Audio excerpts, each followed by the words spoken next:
Hey guys, what's going on? It's Blake Ruffino from Are You Serious Sports. And this AYS short is brought to you by the Drake Williams Law Firm, drakewilliamslawfirm.com. Whether you've been injured in an accident, you're preparing for a future with your estate planning, you're getting ready to close in on a real estate deal, or you're about to welcome a new addition through adoption into your family, or you're facing criminal charges, you need very experienced attorneys, and that is what the Drake Williams Law Firm will be able to do for you in navigating the legal system. The door to their cozy office in historic downtown Ponchatoula has been open since 1981. They have helped thousands and thousands of Louisiana families and individuals win cases, close on real estate deals, and regain that peace of mind. Their lawyers over at the Drake Williams Law Firm, Ernie Drake III, Ryan J. Williams, and Summer Vignair, are very determined, compassionate, and dedicated to their craft. It's the Drake Williams Law Firm, drakewilliamslawfirm.com. Give them a call today at 985-386-7600.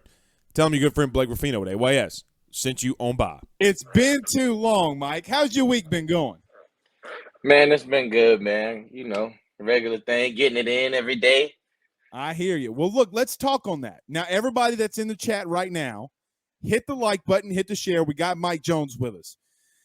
Mike, you talk about getting every day. And look, if you're like me, or if you, I know we think a lot alike, but, man, spring, it just feels like, man, you're working hard. Can it ever get here? You've got a lot of experience, this being, what, is your third or fourth spring practice. What do you go through mentally to prepare for that first opening week when you get into spring? I would say, like, the biggest thing, just myself, I try to put myself in a position earlier to where, you know, I can make as least mistakes as I can. You know, one thing, like, I really take pride in myself is that I hate messing up in practice. I hate it. I do too. And so, you know, on the way up to spring, I'm going through the playbook. Let me make sure I got this. I'll go through film and watch plays and practice the communication that I'm going to need whenever we're on the field. If I got any questions, you know, I'll text the coach, ask the coach, you know, but really just getting my mind ready to, you know, go out there and try to have a perfect practice each day. Mike, I'm going to ask you a really silly question because I used to do it to get people off my scent. You ever be out there and making like a fake call like, Spider 2, Y banana? Spider 2, Y banana? You ever do something like that on the field just to get them thinking like, what's this dude doing, bro? I won't make up nothing random, but I will just say things that aren't irrelevant. You know, it might be second and 4. I'm like, watch the ball. You know what I'm saying? Like, they're probably not going to try to get us a jump off sides, just random down. But now, it's interesting you say that because the last time I remember you saying something like that was the sack that you got on Bryce Young. Oh, hell yeah. Walk us through that because now you're talking about that. Now that we're there, what happened on that play specifically?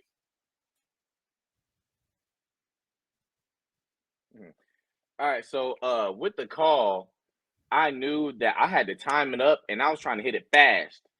And so I'm like kind of getting into the cadence. You know, he's getting in his cadence, and I want to creep up, but I don't want to show it. You know. Right. So he's like getting into his cadence, and I creep up, and I'm like, this is too obvious. I'm like, hey, what? I'm screaming up, watch the ball. Hey, watch the ball. So I can hit it right there. But yeah, man, it might not be the best thing, but maybe they're like, yeah, he's probably not doing nothing. It's third down. He's telling them to watch the ball. I don't know why he's scooting up, but you know. So yeah, that was about it. I haven't been the greatest at disguising throughout my career. So I was much worse of an athlete than you. I never have to see you play another down, okay? I just know that I was worse athlete than you. Are you a trash talker out on the field, though? You know, look, I talked all kinds of trash. I could not back it up, okay? But I did talk it. You know, walk it like I try to talk it. But what about you? Are you just more focused in the game, or you like mixing it up out there on the field a little bit? Yeah, man, I mix it up. There's times if I'm dead tired, I'm gonna be honest with you, nothing's being said. I'm trying to breathe. I'm trying to survive. You're right. But if I'm making plays, I'm balling, then you might have to hear me a little bit, you know. And especially if a team's trying me, you know, then I'm gonna tell you, go talk to your coach, you know. Yeah, but if I'm tired, yeah. You better talk to Yeah. your pastor because this ain't the place, right? I mean, you better go talk to somebody. This ain't the place, Yeah, man. man. Mike Jones joining us. You can follow him on Twitter _MJones24. Mike, I want to stay on football for just a little bit longer, but I do want to get to that slam dunk contest. I don't know if you watched it or not, but it's a little off there. But we'll get to that. Look, I think football is a sport that when it's not overly complicated, and when you do some specific things, it can become routine. But look, you've been in a unique situation where you went from a national championship type of team and caliber team, came to another, but you've gone through coaching changes before. How does going through that experience once already, going from Clemson to LSU, now with Brian Kelly and his staff coming in, it's got to be a lot easier for you though, right? At this point. Yeah, absolutely. Going from Clemson to LSU, one of our first transfer, man, it just made me like you get so used to one way, I had been doing the same Clemson thing for 3 years. And so once I was able to change, you broaden your horizon a little bit, you're able to, give what usually give, you know what I'm saying? You know who you are, but also you're able to take in and receive, you know what I'm saying, and adjust to what's new for you. And so especially right now, I would say it's definitely helped, and the interesting thing is like I'm getting like a lot of Clemson vibe with the new staff. It's a lot of, building on character and accountability and things like that, which was, the majority of everything at Clemson. It all started with character and accountability. And so you get comfortable with it, but also with just new changes, there are things you gotta adjust to. And so it's just been easier to be more open and, you know, you gotta realize you gotta pick up things quicker and, find out what's important to these guys that's different from, what might have been important to your old coach. And so you really just learn how to learn faster, I feel like, once I went through the changes. Expound on the accountability part because I think that's something unique that a lot of people look not everybody plays college athletics, and it might be different from high school to college. I know it was for me. I talked about this week that the first 6 months away from my mama was the toughest part of my life. You ain't got red beans and rice that's on the stove, right? You eating hot pockets, you're eating ramen noodles. But you talk about the accountability part, Mike. For you and seeing the team around that, you talk about it's very Clemson-like in that way. What are some specific details that you've seen? I would just say the main thing I've seen is the emphasis on it's almost like everything matters, and it was kind of like this at Clemson. From the time you get to work out, you get in there extra early, and at Clemson, I would get there 5 minutes before. Last year I get there 5 minutes before. Now I'm waking up 45 minutes early, just because I know that I gotta be up. But yeah, so from the time you get into the workouts, man, to making sure you're taking all the vitamins and everything you need that they provide us, man, making sure you're taking the right type of protein, make sure you're eating the right way, make sure I'm hitting all my protein goals throughout the day. Just all aspects of it. It's literally, they're like watching everything we do. Right. And as a veteran, I'm going on year 5. It's like, why we got to do all this? But it creates a routine. It truly does. And there's been times where I'm not taking my vitamin. I just had this hard lift. I'm about to go lay down. But not every single day. I grab my protein shake. I grab my vitamin. I go in, take my time. But I'm purposeful about everything I do because I know everything is assessed, everything is looked at, and I think long term, for a team, and especially I can't imagine like my freshman year coming in, because like you said, it's different from what you've been doing your whole Oh life. man, right. So these guys are building great habits at such a young age, and such an early time in their careers that, man, by come year 3, year 4, year 5, it should be everyday lifestyle, man. And like when you have that type of routine, man, that's when guys succeed. That's when they peak. Right. And Mike, you talk about the diet part, which I think is just so interesting to me because, like I didn't know what really eating healthy was. I mean, I'm a bigger guy. I mean, you've met me, but and we've been around and the thing for me was like, you know what? I'm going to eat a sandwich. I'm going to throw some cheese on that thing, you know, some mayonnaise on that thing. Yeah. And I'm thinking, well, it's just a sandwich, but like Blake, you can't put 62 things of turkey on that thing. You can't cook the bacon and drink the grease. You know, I don't drink grease. I think it's interesting, like you talk about that, because we see the fans see the product on the field. They don't see what you're going through right now, Mike, right? Like they don't see everything that you have to do to build up to this 13-week span. And I think it's interesting that you talk about that. Now, you talked about last week you having to put on weight, and you talk about how strict you are, good and disciplined you've been in with your diet. Do you think that the accountability that you just talked about, the discipline that you have in your diet, do you see how much that translates on the field on a Saturday night? Absolutely. Absolutely, man. And I wish more people could see, you know, how important these times are. You know, everybody thinks it's the games, the wins versus losses, you know, that all that matters. But literally, I truly believe you win a season, you know, from January for sure through August. No doubt. That whole time period, man, so much stuff. There's so much development that has to be made, you know, because once August hit and you get the fall camp, it's like you are who you are. You know what I'm saying? Right. That's really how it is. You know, you're not gonna get shredded, just freaking ripped, you know, during fall camp, getting ready to go play. You know, you gotta be there. You know, all this is getting ready for you to go out there and just execute the job. You know, like you said, the 13 days that you get to do it. The rest of the time, man, it's building up just for that moment. And so these parts are so detrimental, you know, they can never be overlooked. You know, it's literally some would say, I kind of think so too, man. It's the most important of the season, man. You know, the confidence you get for the games. Like I said, that stuff is built in the spring. You know what you can do and what you can't do based on how things went in practice. You know? Right. Well, and, you know, Mike, it's so funny you talk about that. It's because, you know, we don't see that, right? And nobody gets to see that. It's like, you know, when fighters, boxers, whatever, they have to cut all that weight. You just see the finished product. You don't see everything that goes into it. Yeah. And speak for yourself, man. I could cut some weight in 6 weeks. I could look like Hercules. You know, look at these biceps. Mike Jones joining us, LSU linebacker. Mike, let's get away from the football. Let's just talk sports. NBA All-Star this week. A guy that's kind of local here. Zion's in the news religiously. What have you been noticing? What have you been thinking about over the last week since we last talked to you? Wait, about Zion or just sports in general? Yeah, sports in general. Got the dunk contest. Nobody can make a dunk these days. I mean, for crying out loud. I mean, Vince Carter. I mean, bro, the dunk contest was bad, dude. Yeah, I saw clips. I ain't watched the whole thing, but I probably wouldn't have kept watching long if I tuned in. But yeah, man, you know me. When it comes to basketball, my favorite player is Kevin Durant.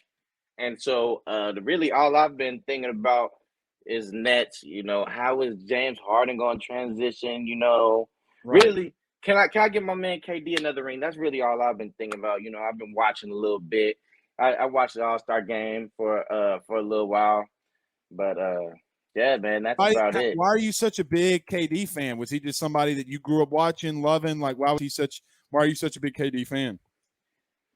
I don't know what drew me to this dude, but I remember like playing 2K in middle school and like getting the Thunder, and I was like, this is the best team.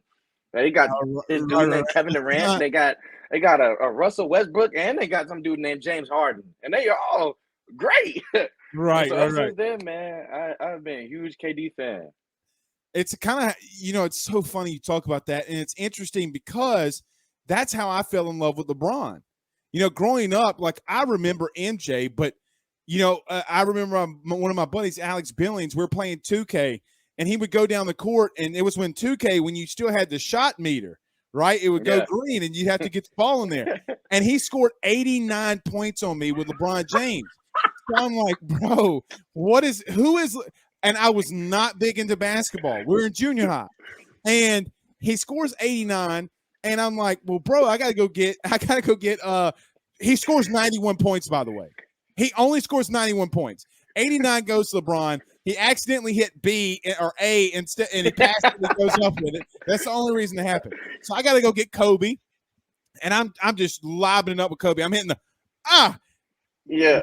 bricking. I'm like, this isn't real life. Kobe don't miss the move, you know. And so Yeah. it's interesting though that you talk about like with you and Kevin Durant and me with LeBron, and it's interesting, Mike, because in a real thing, that's how our society and us as kids were brought up. In a sense, it's like, hey man, I saw this guy on a video game. Well, let me go back and watch. Oh, like he's doing this in real life.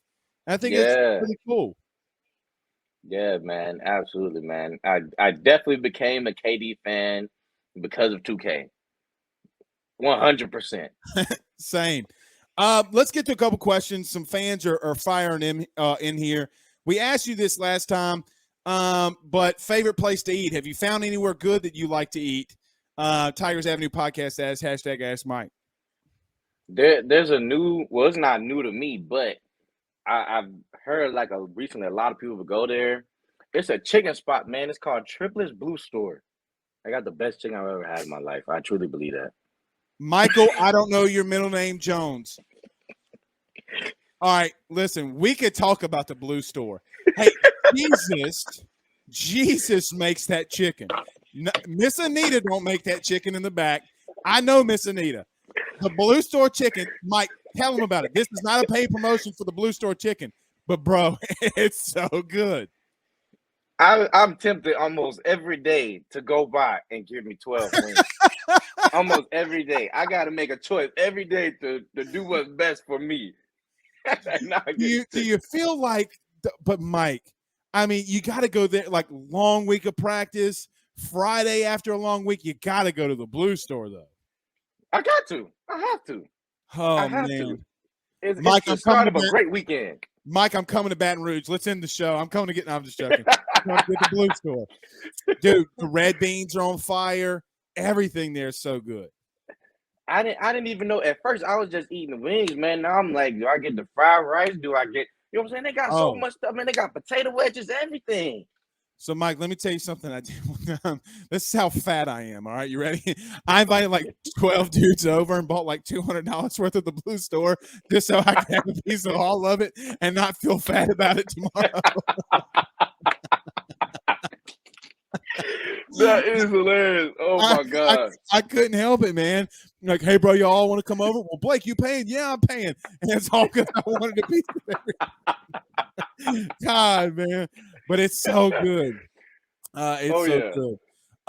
Tommy Poole has asked hashtag Ask Mike, what are you looking forward to most the first time you play in Tiger Stadium? But it won't be the first time. But what are you looking forward to the most this season?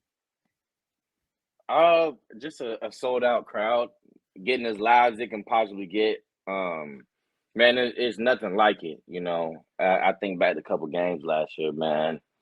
It's just like it can build so much momentum for a team when, you know, your team's playing well, and it's kind of like a make or break now for the opposing team, and you on defense is like, all right, let's get a stop, and the crowd's just rocking.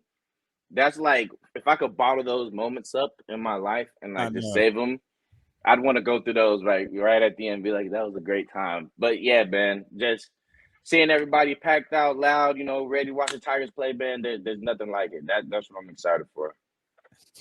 Two more, Mike, and we'll get you on out of here. You've been fantastic. That's not the one I'm getting after. Hold on. Hold on. I think I accidentally see Ryan Williams, our good sponsor of the segment, says, dang, I'll have to give it a try. Is it new? Mike, it looks like me, you, and Ryan are going to have to go to the Blue Store tomorrow. Sorry. Let me know when. Just let me know what time. All right, we'll do it. Spencer asks, hashtag Ask Mike, what past LSU linebacker do you most model your game after? But, Mike, I'll add my own spin to that. What linebacker or maybe just defensive player or player in general football-wise do you model your game after? Yeah, so I try to take pieces of my game from as many people as I can. One, I played behind Isaiah Simmons for a couple years at Clemson. His versatility is something that, I really have tried to develop more myself. Even as I was growing up, I tried to mimic some of the things he did. From him, I think when it comes to like tenacity and just running to the ball, a guy like Devin White, he's ferocious. Yeah. And, that's another thing that I'm like, okay, you know what? if I can play like this dude, we're gonna be all right. Right. You know, Darius Leonard just being a playmaker, man. You know, So always finds a way to get the ball out, you know, making big plays, things like that. You know, all those guys, man, there's plenty more that I try to like all compile in one, you know, and it's hard to be the complete player, you know, but I think if I can at least mimic some of the things these guys do, you know, try to, you know, have my values be the same way that these dudes play, you know, I'll be able to succeed and help our defense. well, you know, you talk about like a guy like Darius Leonard, and I know that we all know Devin White, LSU guys, LSU fans, but man, just the amount of turnovers that he gets. I mean, that changes the game so It much. changes the game. And you know, we talk about those fundamentals. I mean, like, Mike, how many times did we go through a practice and the whole strip the ball thing? We're just kind of going through the motions. But then you see a guy like that who never went through the motions and really is trying to get it out of there, and now he's doing that on Sundays. Yep, absolutely. It is huge. All right, let's get to a couple more or one more. Mike, this is an interesting question, but we'll try to get another one. All of them are about Mike. Back to the blue store. Go back to the blue store. So I you know, you can't say anything because now everything's about the blue store. All right, Mike. This question has been asked literally 17 times inside the comment tonight, but so they're going to keep asking it until we address it. But Jeff has hashtag Ask Mike. Could you put to rest where the real Death Valley really is? So this is an interesting question. How do we define cut out? Yeah, cut out just God said, don't answer it. That is God saying don't answer it, Mike. It 1000% is saying God don't answer it. So is this me? Yeah, we can see you. It's all good now. It's good to go now. I don't know if you can hear me. Yeah, we can hear you. Can you hear me? No? It's cutting out. I'm going to leave and join right back. All right. Okay. We'll get Mike Jones back in just a minute. Let him answer that question. Fire inside your comments. Everybody do us a favor by hitting the like and share. Lamar Williams says Blue Store Chicken got to be official sponsor of LSU football. They definitely got to be the official sponsor of AYS, the chicken sponsor of AYS. We got to do that. All right, Mike, let's see if the Lord's going to give grace here. If not, that means you don't answer it. It's like Noah and the whale, bro. If it happens twice, don't do it. But what do you say? Okay, so yeah, I feel like it depends what you want what counts as the real. The loudest, the most packed, I got to give it to LSU. Mm-hmm. I've never seen a college game that packed before. Never seen a student section that big. But also on the other side, there's not a lot of experiences like running down the hill at Clemson. I can respect that. You know, I don't know which one was founded first or who did what first, but it's certain experiences. You know, maybe the hill versus more people are here. So I don't know. I dig it. I think being the mayor of a small town is in your future. How you just answered that question, Mike. Very diplomatic. Very, very good. Very, very good. Mike Jones Jr., LSU linebacker, joins us. You can follow him on Twitter @_MJones24. Go do it. Share his post. We'll be uploading the link tonight. Good shout out. Great shout out to our good friends over the Drake Williams Law Firm, DrakeWilliamsLawFirm.com. Mike, thank you so much, my friend. I look forward to this every week, man. We're going to have to do some more stuff together. Let's do this. We'll do some, I got an idea. The people might be seeing Mike Jones again really soon. Mike, I'll hit you up about it after the show. But thank you so much, my friend. We'll talk soon. Oh, yeah. Appreciate it, man.